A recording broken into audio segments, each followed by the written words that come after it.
Bon dia a totes, bon dia a tots. Em fa molt content poder-vos anunciar un nou curs d'aquesta UNED Sènior que seguirà la línia dels cursos de teatre que portem ja des de fa uns quants anys, amb molt d'èxit i de goig per part de tots els participants, començant per mi mateix.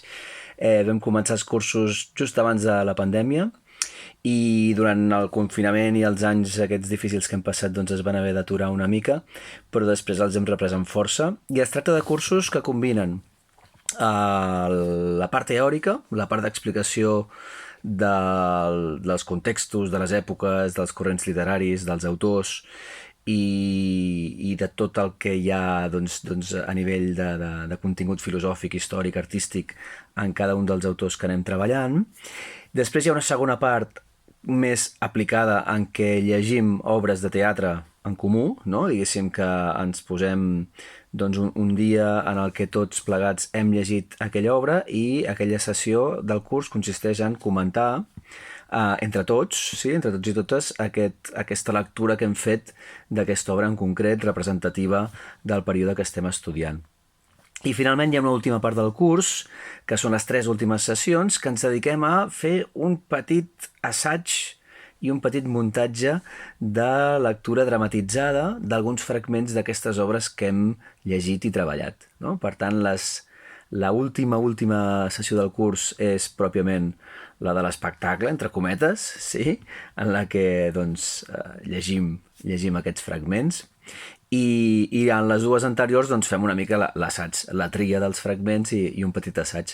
D'aquesta manera aconseguim amb el curs passar per tot el procés que implica el fet teatral, no? El que és l'art dramàtic, des de l'autor que escriu un text fins a l'actor que hi ha de posar el cos i l'ànima, sí? I la veu, no? I aquesta última part en la que ens posem a llegir en veu alta els fragments és molt interessant perquè quan arribes fins a aquest punt, quan arribes fins al moment de posar-li veu al personatge, acabes d'entendre una sèrie de coses que en una primera lectura en silenciosa, diguéssim, tot això no apareix, no?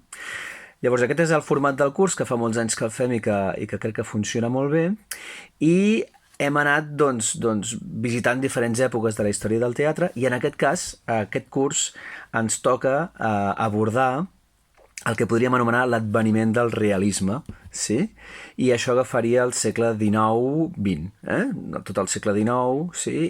I la primera meitat del XX, sí? I aleshores el que farem és veure com una sèrie d'autors molt representatius d'aquest moment comencen a introduir herois quotidians en les seves obres, obres que expressen el valor i les misèries d'aquests herois quotidians tal com són, no? Sense fonamentacions clàssiques i sense exageracions romàntiques, no? Veurem una sèrie d'autors que fan això, els més importants, no? Veurem el cas de Chekhov, el cas d'Ibsen, el cas de Bernard Shaw, el cas d'Arthur Miller, i també això ens permetrà una cosa que en el curs anterior no vam poder fer, que és donar-li un cert valor també al teatre que es fa des d'aquí a Catalunya, perquè en aquest cas sí que tenim, al segle XIX sí que podem triar obres importants, i en aquest cas el que farem és fer una lectura, estudiar el teatre d'Àngel Guimarà i fer una lectura de Terra Baixa, no? Per tant, cada un d'aquests autors, Chekhov, Ibsen, Shaw, Miller, Guimarà, seran explicats i llegirem sempre una obra d'aquests autors. Per tant, en total seran 1, 2, 3, 4, 5 lectures que farem i finalment farem aquest petit muntatge amb fragments d'aquestes obres. Espero que us interessi, que us hi apunteu i que ens veiem tots plegats llegint i fent una mica de teatre. Fins aviat.